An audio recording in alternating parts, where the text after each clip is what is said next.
did you start bootstrapping when you said obviously you made the first draft and you got something live? And then is it correct that you raised fundraising or finance at a certain point?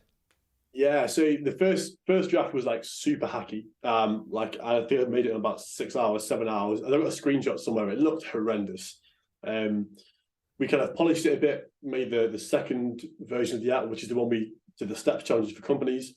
And that was still bootstrapped at that point because I was working full time. I suddenly had like all the evenings and weekends free because it was lockdown. You couldn't do anything anyway. So that was like the timing was just perfect. And then kind of thought, you know what, let's make this into a real thing. Let's really try it and let's try and raise some funding, which you're right. So we closed our pre-seed round in January this year, I think, which was, I told you them 40K or told you them 50K, I think, which is really great. A, to get some money into who grow it, but B, to get external validation that other people genuinely believe in it too. We're quite lucky that we've got a really great group of investors who believe in the vision, believe in the mission, very knowledgeable and happy to support us. So it's been quite fortunate there. Can I ask how you found those investors? Because this is the one thing that a lot of people are interested in, especially the same kind of people that would be interested in crypto. You go on YouTube, how to raise investment, how to do this, how to find investors, for yourself, how did you go through that process? To start with, it's really, really, really hard. And we were very, very lucky to kind of caveat all of this. But I think if like the past few years, I was almost like treating everyone you chat to as an investor. You never know how someone could help out in the future and how you could help them out in the future as well. So just kind of building those connections was key. And like when we started doing this, before we even knew we were going to raise funding, like chatting to these people that we had in our networks just through, I'm saying we here, so it's myself and my co-founder, Mike, at this point, chatting to different people that we'd met beforehand and asking them for like genuine advice. Like we didn't know we were going to fundraise at this point. So a lot of it was just genuinely, how do we navigate this? Can I have some advice? And once kind of get on their radar, they know people. And the biggest thing I'd say is it's so much harder to try and get in somewhere to get an investor to invest you when it's completely cold. Yeah. And what I'm saying cold, you didn't need to have known them for years beforehand, but at least be on their radar. Maybe you messaged them a year ago and got some advice, or maybe you've been connected with them on LinkedIn and interacting in that way. If you just go to a VC completely cold, hey, this is what I'm doing, can I have some money? For sure, you might get some meetings somewhere, but a lot of them would much rather have some kind of warm intro and warm leads. And yeah, that's why we were quite fortunate. We got chatting to a few people who knew other people, and like these people, investors, venture capital firms, are probably some of the most well-networked people like in the UK. They'll know so many people that can help out. But I think one of the important things is to figure out what you want from the investment. It might just be cold hard cash, which is fine in some cases, but you might want an investor that has got experience in your area, that kind of the smart money it's called.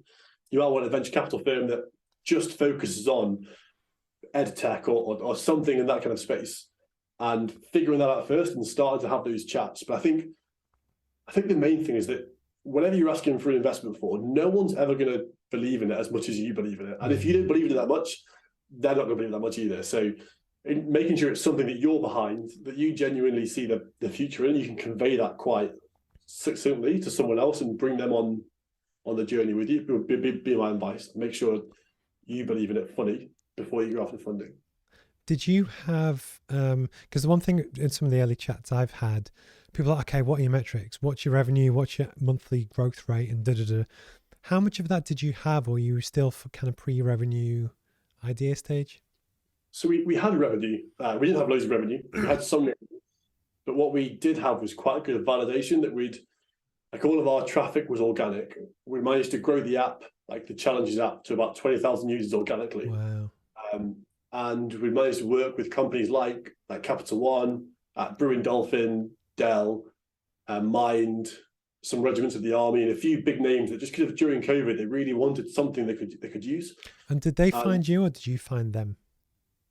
They all found us, apart from Capital One, because I had links there. They all came straight to ours. Like the website was kind of fine. It wasn't that great, but they managed to kind of find their way onto it and get in touch. And yeah, it was good. Amazing. Because that's often half the challenge. It's how do you get your how do you find your differentiated value proposition? How, out of all of the apps out there that all are fitting the stuff, the Joe Wicks and whatever, how do you make yours stand out? But then how do you get it to the point? And it's incredible if people find you, because it's like sales by its very nature is brilliant when you can reach out to people that are interested and they buy it. But in many ways, especially for a scale up business, you don't have an infinite number of people or phone calls. So therefore you can't really go, but if people can find you and search you and then it's naturally coming in, that's amazing. That's, so well done. And then what's the dream for you and investors, or what's the next phase? Do you plan like a Series A or a next step? Potentially. Well, like the plan is to really grow it. We're a startup, so there'll probably be some more rounds in there going forward.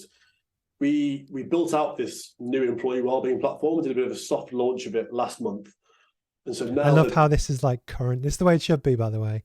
But you know what I mean? But it's the fact that when I went to TEDx in Newcastle on Saturday, and like a lot of speakers are brilliant, but it's stuff they did like 10 years ago, which is brilliant to hear about because you only ever hear the successful people because everyone else doesn't.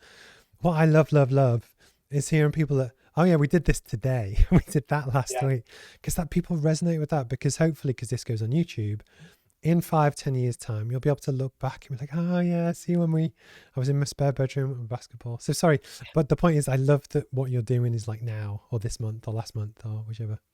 Yeah, it was still super early stage, because of the pivot as well. Like it kind of like took us back, but deliberately.